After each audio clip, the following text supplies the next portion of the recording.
Servant leadership.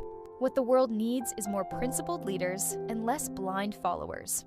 Too many people are willing to just go along with the crowd instead of taking a stand and following their own convictions. A good leader leads by example. The old expression, "do as I say, not as I do," doesn't really work for anyone because actions speak louder than words. Christian leaders show patience, kindness, compassion, and strength to make the right decisions. Another critical trait for a leader is to be humble. Share the credit for success with others, but take the blame for failures alone. Leadership isn't about being a show pony. Author and speaker Simon Sinek once said, "The role of a leader is not to come up with all the great ideas. The role of a leader is to create an environment in which great ideas can happen. Give others room to shine, and they will." When your faith is put to the test, be a leader with integrity.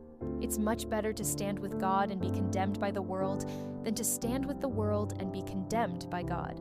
When Jesus was here on earth, he set a good example of servant leadership.